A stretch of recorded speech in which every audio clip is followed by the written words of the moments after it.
Badauskiai yra užblokavę programą kompresija. Visur, kur tik užblokuoja, visur atsiranda šitoks pilkas ir neveiksnus. Tiek televizoriui, tiek telefonuose. Kiek nori, tiek galima spausti. Jis ir neveiksnus. Visados veikdavo. Visiškai yra užblokavę viską. Dėl to yra išvogtos gėlės. 150 kroksų per 14 metų turėjo būti jau 450, jeigu nedaugiau. Šiemet net nei vieno visiškai kroksų nebeišdygo.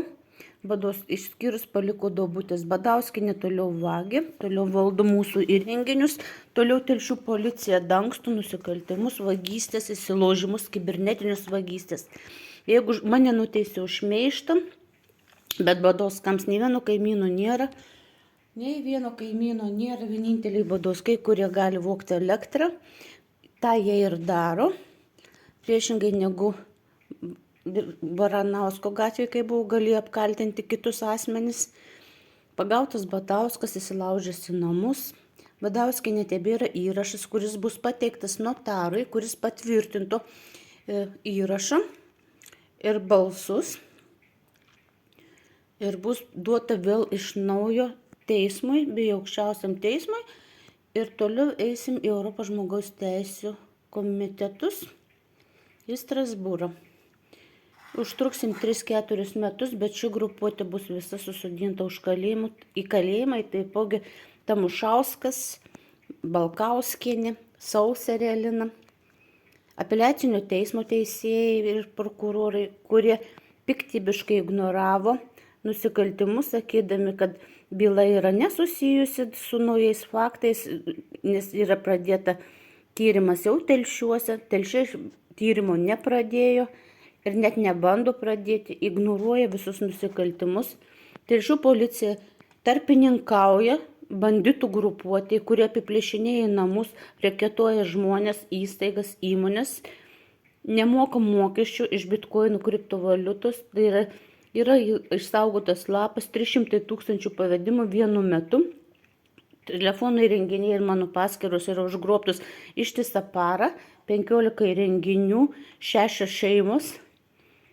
Turi 6 įrenginiai pastoviai, tai yra Badauskų sesers, brolio, Badauskienės pačios 2 vaikai, galimai dar draugė, nes Klaipėdoje jau ir 3 asmuo jungiasi iš kitos vietovės. Badauskaitė Ligita Dovilė jungiasi net 3 įrenginiai, tai yra sūnus, vyras ir pati Badauskaitė, kas ir įrašė išsaugoti būtent šių asmenų ir balsai.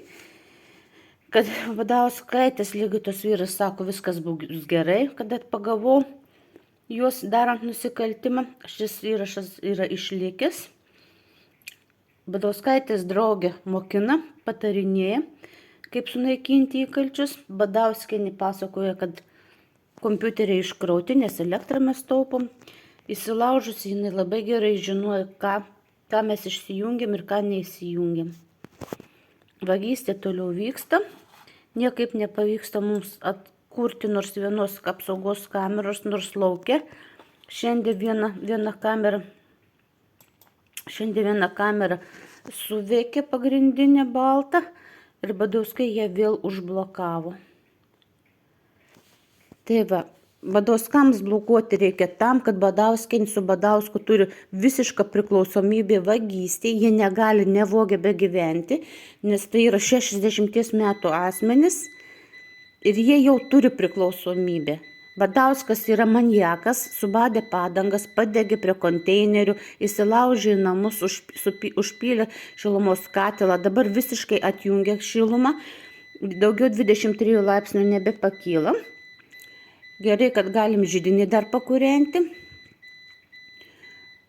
Nunuodėjo šunį, išplėšyti plintusai buvo pravesti laidai, laidus atjungiam.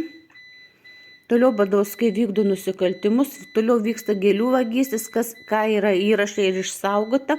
Dėl to jie atjunginėja visas apsaugos kameras. Jeigu asmenys būtų nekalti, nevogtų, jie kaip tik būtų suinteresuoti, kad mano apsaugos kameros taip pat stebėtų jau ir dalį kiemo, tokiu būdu apsaugotų ir jų namus.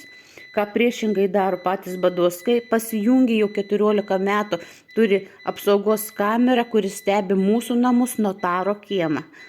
Nes televizorių virtuvėje, kuris buvo užfiksuotas būtent ne vieno aplinkinių kaimynų namai yra stebimi per Badauskų televizorius. Tai yra Badauskai būtent tos žmonės, kurios yra apvaginėjai pastoviai, yra įsivedę į savo sistemą.